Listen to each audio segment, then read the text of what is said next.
22-ші трек. Даламның көз жасын көрмеуге жазсын. Эссе реквием. Раллан Сейсенбаев.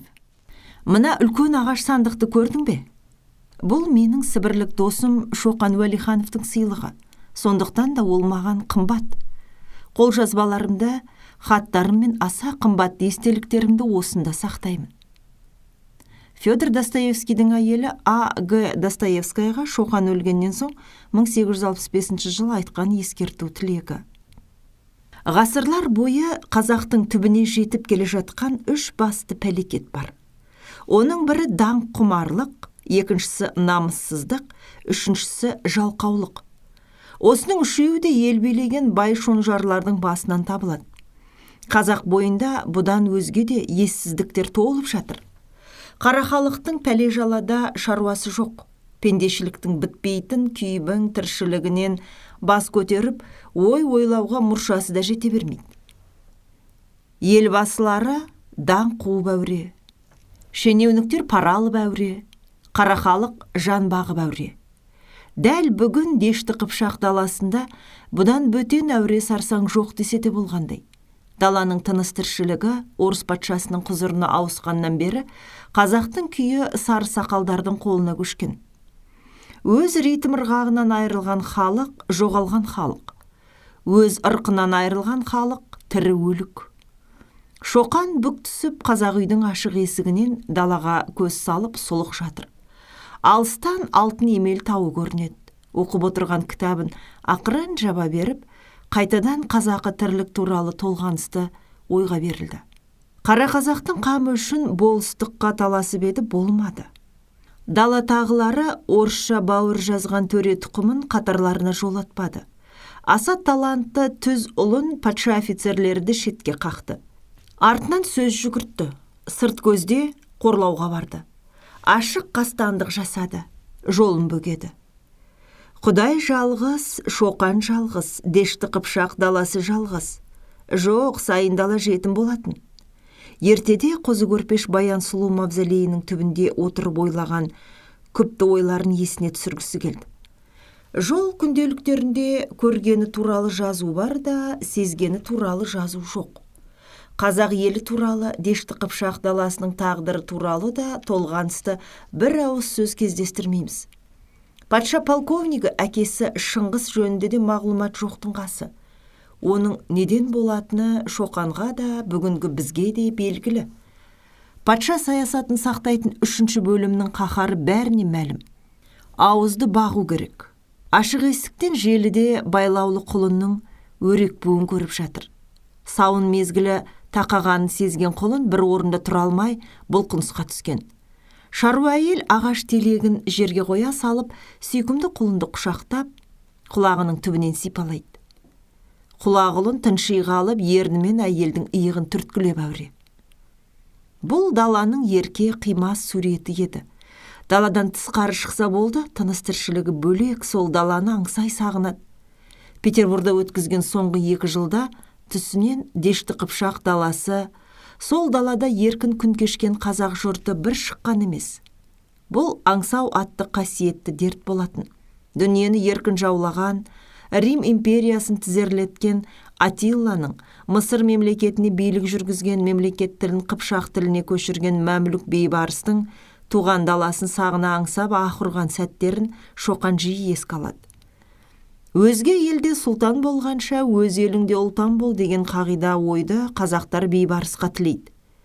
Түркілердің ойларын жеке дәптерге тізіп кітап жасау керек деп ойлады Шоқан. Өмірден озған Абылай хан бабасының патшаға қарсы шабуылын қоймаған Кенесары ханның өз ағасы Садық төренің айтқан сөздері қандай? Абылай хан өкініші бір төбе, Кенесары өкініші бір төбе. Садық төренің қайтпас қайсарлығы, кекшіл мінезі бір төбе. Ұйқы қашқан, дегбірсіз күндер мен түндер басталғалы қашан. Әттең дүние жалған, тасадан келіп жабысқан ауыр дерт Шоқанды қатты күйзеліске ұшыратқан. Петербург мен Еуропа кітапханаларында армансыз көміліп отыруды аңсаған тілегі көз ұшынан бұлбұл ұштау. Түркі жұртының тарихына ерекше зер салып тексеру, зерттеу асқақ арманы болатын. Әуелі Европаның, енді Ресей қойнауынан көшпенділер тарихы мен тыныс тіршілігі туралы деректер ысырылып, ерекше формулярларға түскен немесе бүтіндей жоғалуға ұшырай бастаған. Шоқанның қырағы көзі бұны соңғы рет Петерборда болғанында шалып қалып еді. Бірақ дабыра жасамаған. Дабыра қылмай келесі келгенде қолға түсіремін деп белгіде қойып кеткен. Орыс империясының құрығына ілінген соң-ақ көшпенділер цивилизациясы тоқырауға түскен. Дала халқының биоритмдік циклының қуаты да қайтқан кезет. Алып теңіз бас көтертпей тулайды. Алып теңіз бұйығы күйге түсіп тартылады. Табиғат та шартты мезгілдің ығына жүгінеді. Бірақ Шоқанның асау жаны патшаға да, табиғатқа да бағынуға қарсы болатын. Ғасырлар бойы даланы түркілердің аттарының тұяғы дүбірлеткен. Бүгін сол түркілердің өзі жау қолында. Орысқа бағынышты, орысқа тәуелді. Бүкіл Дешті Қыпшақ даласы мен Батыс Сібір тайпалары Орыс империясының ашса алақанында, жұмса жұдырғында. Есіне Федор Достоевскийдің Семейде айтқан бір сөзі есіне түсіп еріксіз мырс етті. Шоқан Шыңғысұлы, Сібір жері суық болғанымен шенеуніктері жылы тұрады деп Федор Михайлович күліп жіберіп еді. 8 қанат үйге жас келіншегі имене еніп есік алдында тұрып қалды. Сізге қымыз дайындатып едім. Шоқан үнсіз әлі кетіп жіңішкерген қолын созды. Айсары аласы мол қарақат көзін тіктеп Шоқанға мейірлене қарады. Жарының төсегіне жақындап, созған саусақтарын екі қолымен бірдей ұстап, ерніне тосты. Айсар дәндеген жоқ. Бұл үнсіз құсу еді. Орысша тәрбиеге бойсынған Шоқанның мінезі, жүріс-тұрысы, күнұзақ кітап оқып қағаз жазған кезі Айсарға басында таңсық көрінген. Кейін үйреншікті бұл істің үлкен еңбек екенін түсінді. Жарының таңдаған өмірлік жолы азап екенін ұқты. Оның жан жолдасы Григорий Потанин Алтын Емелге арнай келгенде, олардың тізе қосып отырып алып жазу жазғандарын, кітап ақтарғандарын көріп таңғалатын. Бұл не қылған бітпейтін кітап, тәңірім-ау деп ойлайтын. Айсары, сен әуре болма, жатып демал. Біз Григорий екеуміз сөйлесетін сөз бар деп келіншегін шымылдық ішіне жіберетін. Шайларын да өздер қойып ішетін еді. Мырзам, сіздің шайғамына өзіңіз кіріскеніңіз ыңғайсыз. Жұрт сөз етеді, қонағыңыздың алдында да ұят. Сен әуре еткім келмейді, Айсары, ренжіме. Гриша екеуміз таң атқанша жазу жазамыз. Бөтен тілде сөз сөйлейміз. Сенің басың айналар. Онан да ұйықтағаның дұрыс. Келіншегінің саусақтарын аялай сипап, бауырына тартып, шашынан иіскейтін. Мырзам, күтуші әйел қызмет жасасын. Ол тіптен ыңғайсыз, Айсар, алаңдама, жақсы досым. Шоқан Айсарыны өзімсіне құшақтап, жақсы досым дегенде келіншек ел көзінше қатты ыңғайсыздық сезінуші еді. Қазірде жақсы досым, сөз осымен бітсін деген. Шоқанның жұқалаң тартқан ақшыл жүзіне, арған білегі мен сүйріктей саусақтарына қарап отырып, Айсарының көзіне жас тығылған. Күтуші әйел бір тегене қымыз әкелді. Айсары қымызды сапырып жіберіп, бір тостаған қымызды Шоқанға ұсынды.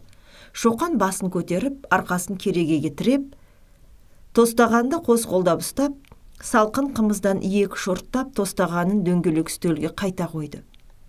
Ішпедіңіз ғой, мырзам? Кейін ішем деп Шоқан Айсарыны ренжіткісі келмеді. Қымызды үзбей ішкеніңіз дұрыс болады. Айсары Шоқанның қолынан сипап қасына жақында отырды. Шоқан келіншегін тағы да шашынан иіскеді. Әне қараш, дала қандай құлпырады, табиғаттың түрленуін қара. Енесін тосқан құла құлын қалай секіреді? Алтын Емелде сағым буында тербетіліп тұрсын қараш. Шоқанның сүйісіне айтқан сөздеріне елтіген Айсары да киіз үйдің есігінен далаға көз салды. Көз алдында ғажайып дала суреті құлпыра жөнелген. Бұл нәзік суреттерді бұрын неге көрмегем деп ойлады Айсары. Неге? Ал Шоқан қандай көреген? Жарының бөлек адам екенін сезген сайын Айсары өзін ыңғайсыз сезінетін. Қаншама ыңғайсыз сезінсе, соншама жарын жақсы көре түсетін. Тәңірім осы қызығымды көп көрмесін деп тілейтін Айсары. Қазақ даласы Алла қолдаса дейтін сөз тіркесін айтуға әбден дағдыланған. Тек Шоқан ғана Тәңір қолдасын деуші еді. Айсары да бара-бара Шоқан жағына шыққан. Далаға оралып, Тезек төренің ауылында қоныстап жатып қалғаннан бері Шоқанның есіне Омбы, Қазақ пен Қашқар даласы, Қырғыз ортасы, білім көзі, билік тағы Петербор орала беретін. Жанына жақын орыстың білімді демократ адамдары алыс Петерборда қалған. Генерал Черняевтің Қандыбалақ жауыздығына қарсы шығып, оның ставкасынан кеткен соң-ақ, орыстың ұлтшыл сыңаржақ офицерлері Шоқанды сыртқа тепкен. Оларды елеген Шоқанда жоқ еді. Есіне жиі алатыны Федор Михайлович Достоевский болатын. Семейде бірнеше рет кездескенде Федор Михайлович жап-жас қазақ офицеріне ерекше ықылас білдірген. Ол кезде Шоқан Шыңғысұлы 19 жаста ғана еді. Сол семейден аттанып бара жатып, Шоқан жазушы досына хат жолдаған. Өзіңіз кеткеннен соң мен сіздің қалаңызда тек бір қонып, келесі күні ертемен жүріп кеткенмін. Ол кеш мен үшін өте көңілсіз болды. Өзімнің соншама жақсы көрген және өзіме де жақсы ниет білдірген адамдармен айырылысу маған өте ауыр тиді. Сізбен бірге Семейде өткізген аз ғана күн маған сондай тамаша әсер етті. Ендігі менің бар ойым сізбен тағы бір кездесу. Мен адамның нәзік сезімдерімен, ақ ниеті туралы жазуға шебер емеспін. Оның қажеті де жоқ қой деймін. Менің сізге қандай берілгенімді және сізді қандай жақсы көретінімді әрине өзіңіз де білесіз. Бұл жас қазақ жігітінің жүрегінен шыққан таза ниеті еді. Үлкен жазушы, хас психолог Федор Михайлович жас офицердің жан тебіренісін дәл таныған, ұққан. Сонан да ол Шоқанға өзінің әйгілі сөздерін арнайды. Ұлы орыс жазушысының адамгерлік сөздерін қобалжымай, тебіренбей, сүйсінбей оқу мүмкін емес еді. Мейірман достым менің, сіздің хатыңызды маған Александр Николаевич табыс етті. Сіз мені жақсы көрем деп жазыпсыз, ал мен сізге қысылмай-ақ тура айтамын. Мен сізге ғашық болып қалдым. Мен еш уақытта да және ешкімге де, тіптен туған ініме де тап сізге көңілім түскендей құштарлықты сезген емеспін. Бұған талай дәлел келтіруге де болар еді, бірақ сізді несіне мақтай берем? Ал енді сіз менің ақ ниетіме дәлелсіз-ақ сенетін шығарсыз деймін, қымбатты Шоқан. Және бұл тақырыпқа тегі 10 кітап жазсаң да бәрібір түк жаза алмайсың. Сезім мен құштарлық дегендер түсіндіруге болмайтын нәрселер. Сізбен арбада тұрып қош айтысып, айырылысқаннан кейін біз бәріміз де күні бойы көңілсіз болдық. Сіз бүкіл жол бойы біздің есімізден бір шықпадыңыз. Кеш түсіп, дала салқын тартты. Айсары күтуші әйелге үй ішіндегі ошаққа от жақтырды. Күйеуінің үстіне түйежін шекпен жапты. Тоңдыңыз ба деп сұрады Айсар. Жоқ, шам жақшы. Сонан соң анау кітаптар мен қағаздарды әпер. Әуелі шай ішіп жайланып алыңыз. Жоқ, шай кейін болсын Айсар. Мен біраз кітаптармен оңаша қалайын. Келіншегі көзін төмен салып үйден шығып кетті. Көз жасын көрсеткісі келмеп еді. Даусында да өксік тұрған.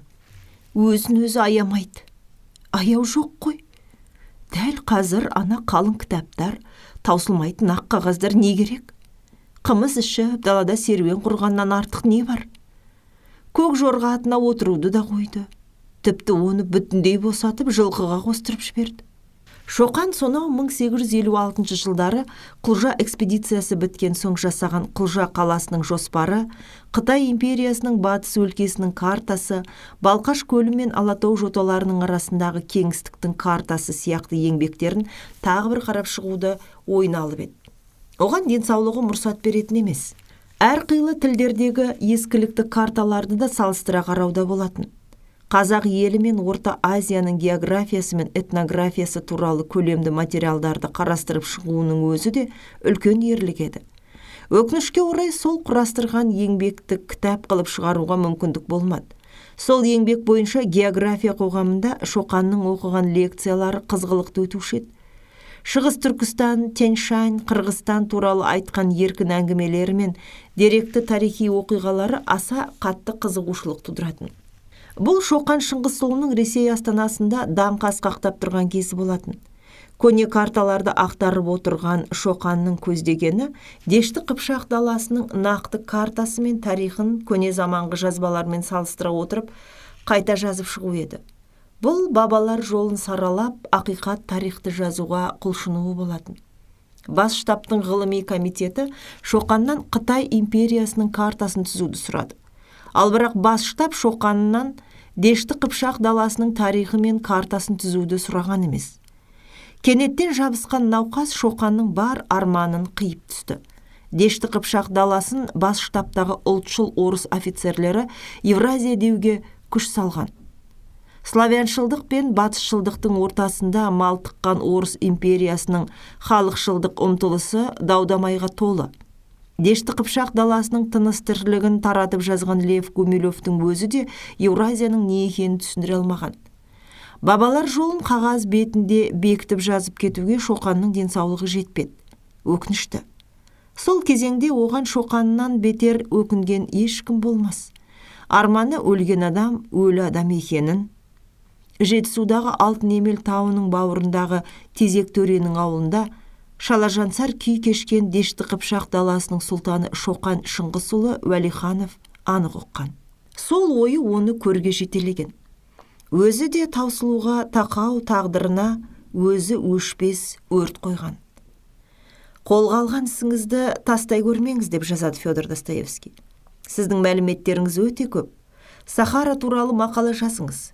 Сіз өз тағдырыңызды отаныңызға ерекше пайдалы болатындай етіп, соның игілігіне бағыштауыңызға болар еді. Мысалы, Сахараның не екенін, оның маңызын және өз халқыңыздың Россияға қандай қатысы бар екенін Россия халқына түсіндірудің өзі ұлы мақсат, қасиетті іс емес пе? Еуропаша толық білім алған тұңғыш қырғыз, қазақ екеніңізді еске алыңыз. Оның үстіне тағдыр сізді таза жанды, адал жүректі, абзал адам қып жаратқан. Артта қалуға болмайды. Жоқ, болмайды.